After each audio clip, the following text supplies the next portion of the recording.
트럼프 대통령이 이 상원으로 1조 8,500억 달러 규모의 빌드 백 베터 법안이 넘어간 것에 대해서 이제 미치 매코넬한테 한마디 합니다. 뭐 미치 매코넬한테만 한 얘기는 아니죠. 이 성명서를 내놓았는데 이렇게 이야기를 합니다. 민주당은 연방정부의 부채 한도를 내주는 미치 매코넬의 어리석은 조치와 2달 동안 그들의 행동에 함께 있게 해줌으로써 가능하리라고 꿈꿨던 것보다 훨씬 더 많은 것을 얻고 있는 것 같다. 이렇게 지적을 합니다. 그리고 이 같은 언급은 오늘 아침 하원 민주당이 1조 8,500억 달러 규모의 더 나은 재건법을 통과시키면서 이러한 성명이 나온 것인데요. 트럼프 대통령 성명은 계속 이어집니다. 놈들이 우리나라를 파괴하고 있다. 우리는 훨씬 더 나쁜 협상 입장에 놓여 있지만 우리에겐 트럼프 카드가 있는데 그것은 바로 부채 한도라고 불린다. 만약 그들이 우리가 국가로서 지지하는 모든 사람에게 폐허가 될 이 끔찍하고 공산주의적인 스타일의 법안을 철회하지 않는다면 우리는 부채 상한선 인상을 승인해서는 안 된다. 기억하시는지 모르겠는데요. 이 부채 상한선이라는 거는 이제 연방정부가 채무를 질 수 있는 한도액을 정해놓은 것을 이야기하죠. 이게 한도액을 이제 가득 채웠다 해가지고 더 이상 돈을 빌릴 수 없는 상황이 되어져 있는데 하지만 빌린 돈에 대한 갚아야 되는 상황이 벌어지지 않습니까? 이자를 주건 뭐를 주던 상환을 해줘야 되는데 상환해줄 돈이 없다. 빚진 거 갚을 돈이 없다라는 거죠. 그래서 채무 불이행 사태가 발생할 수 있다라는 경고가 나왔었습니다. 그것 때문에 뭐 제넷 옐런 그 재무장관부터 시작해가지고 제발 이거 좀 올려달라. 부채 한도 올려달라. 안 그러면 지금 난리 난다. 해가지고 상원에서 쿵짝쿵짝 어쩌고 저쩌고 하다가 미치 매코넬이 정말 미친 듯이 그러면은 일정 기간 동안만 몇 달만 해가지고 한 2달인가 석 달에 이제 미뤄주기로 합니다. 넉 달인가요? 해가지고 미뤄줘서 연말까지 12월까지 12월 초까지인가 해서 그것을 미뤄주기로 하고 그리고 한도액을 임시로 올려줍니다. 그때 12월에 가가지고 이 한도를 다시 토론하자라고 뒤로 미룬 거였습니다. 하지만 민주당 입장 그리고 바이든 행정부 입장에서는 시간을 벌었죠. 그 사이에 시간을 벌었고 충분한 대처할 수 있는 상황들을 지금 갖게 된 것인데 이렇게 민주당의 숨통을 풀어줬더니 이들이 지금 더 강행해가지고 자기네들이 생각했던 것보다 더 좋은 성과를 지금 내고 있다라고 지적을 하고 있는 겁니다. 이렇게 민주당 입장에서 좋은 성과를 내도록 해주었던 것은 결국은 미치 매코넬의 잘못된 판단 때문이었다라고 지적을 하고 있는 것입니다. 성명서를 저희가 좀 계속 읽어보겠습니다.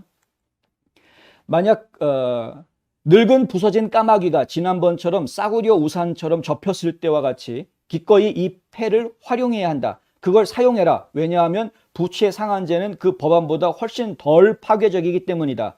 특별히 너무 바보같이 승인받은 가짜 인프라, 안 인프라 법안에 더해진다면 말이다. 라고 이야기했습니다.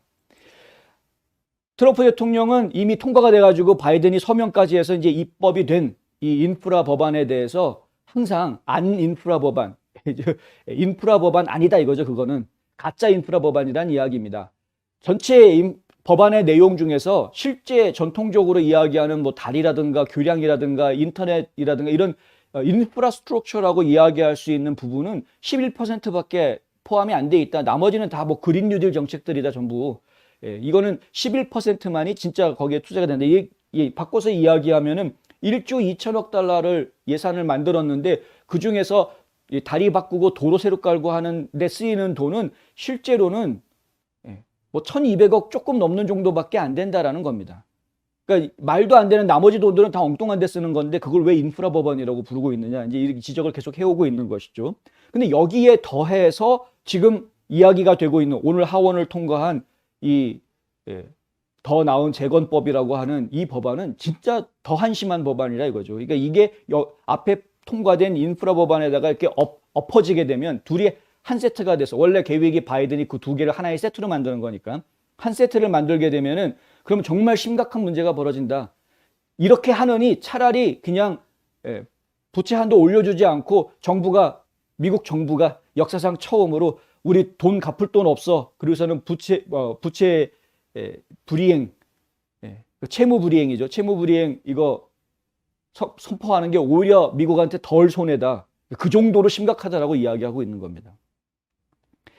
트럼프와 공화당 당원들은 앞에서 통과된 1조 2천억 달러 규모의 인프라 법안이 이게 제대로 된 법안이 아니다라고 계속 주장을 해왔었죠. 인프라 법안은 사회 기반 시설 투자가 필요하다라는 점에서 양당이 원래 인식을 같이 했었습니다. 과거에는 공화당이 추진할 때는 민주당에서 못하게 하고 지금 민주당이 추진하니까 공화당에서 또 반발을 했던 것이었는데 그래도 공화당 사람들은 야 우리가 추진할 때 니들이 반대했었는데 그래도 뭐 해줄게.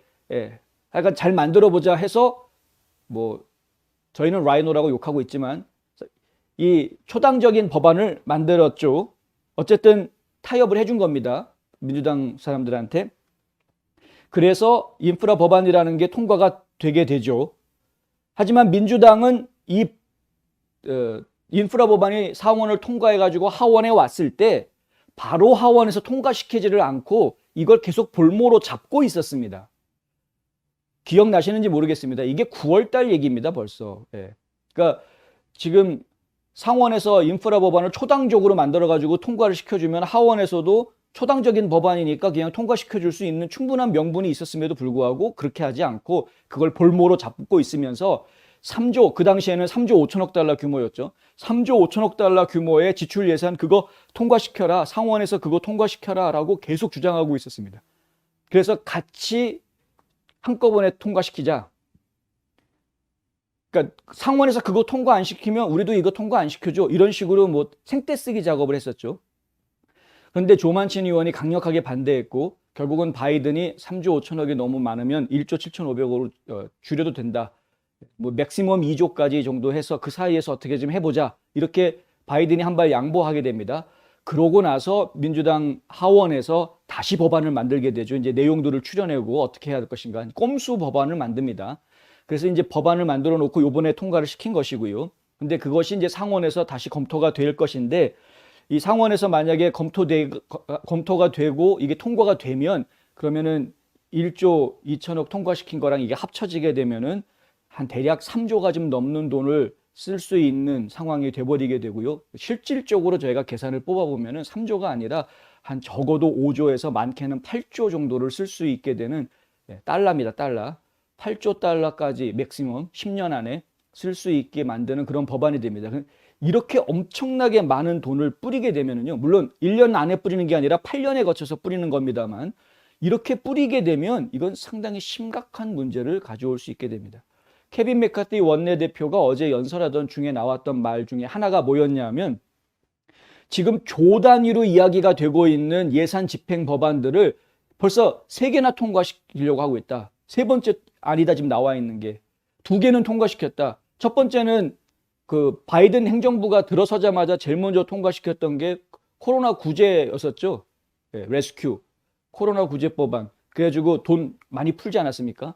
2번째 지금 1조 2천억 인프라 법안을 통과시켰습니다. 그것도 조 단위입니다. 3번째 지금 여기에다가 1조 8,500억 불 또 이거 통과시키자라고 빌드백 베러 법안이라고 통과시키자고 얘기하고 있는 겁니다. 이런 식으로 정부에서 그냥 무한대로 돈을 쓰려고 하는 이런 행태를 보인 정부가 미국 역사에 어떤 곳도 없었다. 이건 해도 너무한 것이다 라는 것이죠. 진짜 제대로 된 투자가 이루어져서 그것이 국민 생활을 더 향상시키는 목적으로 쓰인다고 하면 괜찮은데 근데 그렇지 않는 거라는 겁니다. 이게 지금 계산기를 돌려보면은 전혀 쓰지 않아도 되는 돈들을 쓰고 있다. 쓸데없는 복지. 안 줘도 그만인데 쓸데없는 복지. 그 돈 안 받았어도 지금까지 잘 살았는데 말이죠.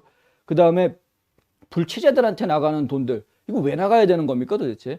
이 돈 전부 다 결국은 우리 시민들 세금으로 걷어내는 건데 당장 의회 예산처에서 적자 볼 겁니다. 이거 이런 식으로 하면 적자 볼 겁니다. 했더니 백악관에서 당장 나온 이야기가 IRS에서 강제 집행하면 돼. 세금 여태까지 내지 않은 사람들 그 세금들 다 내지 않았던 세금 다 걷어들이면은 충분히 메꿀 수 있어. 이런 식으로 지금 나오고 있는 거니까 결국에는 전 국민을 상대로 해가지고 지금 주머니에서 다 뜯어내가지고 그 돈을 메꿔 넣겠다라는 이야기인데 하여간 웃음밖에 안 나오고요. 이런 식의 정부, 이게 정부인지 아니면 이게 무슨 깡패 조직인지 갑갑한 겁니다.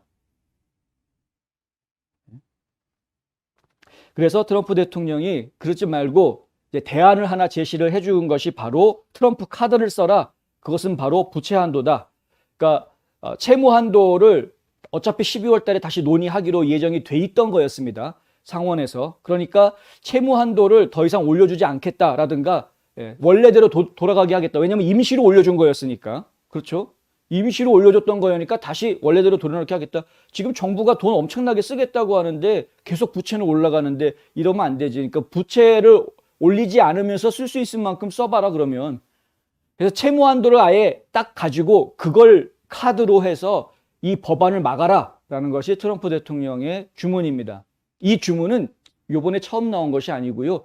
지난번에 이미 한번 나왔던 것이었는데 미치 매코넬이 말을 안 들었던 겁니다. 트럼프 대통령은 부채 한도 올리는 걸 끝까지 반대했습니다. 절대 해주지 마라고 그랬습니다. 그런데 미치 매코넬이 말 안 듣고 했죠. 뭐 미치 매코넬이 트럼프 대통령의 말을 들어야 될 이유는 사실은 뭐 없기는 합니다. 서로의 위치상 들어야 될 이유는 없기는 한데 그런데 그 결과가 말해주고 있는 거 아닙니까? 얼마나 비교됩니까? 케빈 메카시는 밤새워서 8시간 반 넘게 목청 높여가지고 소리를 지르면서 법안을 막으려고 밤새고 소리를 질렀는데 미치 매코넬은 눈치 보고 그래 좀 기다려 줘봐, 시간 좀 더 줘봐, 뭐 이런 식으로 너무나 나약하고 허약한 모습을 하고 얼마나 속이 답답했으면은 트럼프 대통령이 미치 매코넬한테 이 망가진 늙은 까마귀야라고 이야기를 하겠습니까? 참 걱정입니다.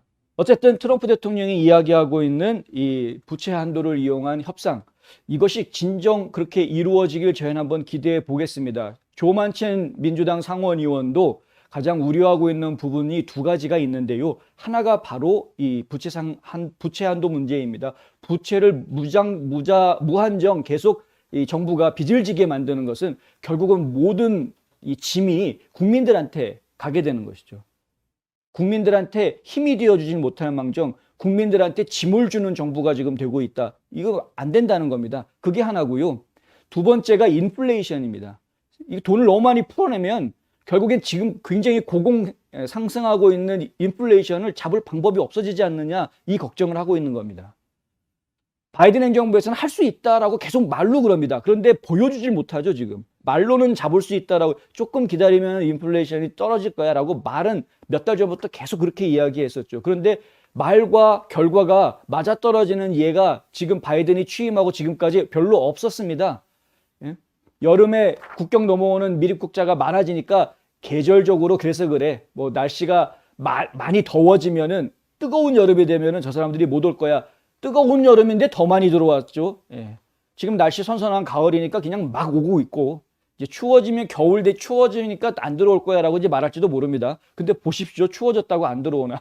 두고 보십시오. 지금 뭐 인플레이션도 뭐 연말이면은 다시 돌아갈 거야 그랬는데 돌아가긴 뭘 돌아갑니까? 계속 올라가고 있는데 지금. 그러니까 지금 같은 민주당 의원들 사이에서도 걱정을 안 할 수가 없는 상황인 겁니다. 상식적으로 생각하면 이건 걱정할 수밖에 없는 그런 상황이죠. 제가 지켜보도록 하겠습니다. 트럼프 대통령의 성명에는 이런 이야기도 나오는데요. 공화당은 그 분리를 허락하지 말았어야 했다. 이게 무슨 얘기냐면 아메리칸 잡스 플랜, 아메리칸 패밀리스 플랜 이렇게 두 개의 법안으로 나눠져 가지고 나왔던 것 자체를 용납하지 말았어야 했다라는 겁니다. 그러니까 하나는 초당적으로 해가지고 통과를 시키고 또 하나는 그냥 민주당이 단순 과반수로 그냥 넘어가려고 지금 하고 있지 않느냐는 거죠. 그렇게 나누는 것 자체를 허락해주지 말았어야 했다라는 겁니다. 매코넬은 2달간의 유예를 주지 말았어야 했지만 그게 그렇게 돼버렸다는 거죠. 부채 상한제로 이기던가 아니면 사임해라. 매코넬한테 한 얘기인데 이 공화당 상원의원들 전체가 다 아주 뼛속 깊이 새겨들어야 될 말인 것 같습니다.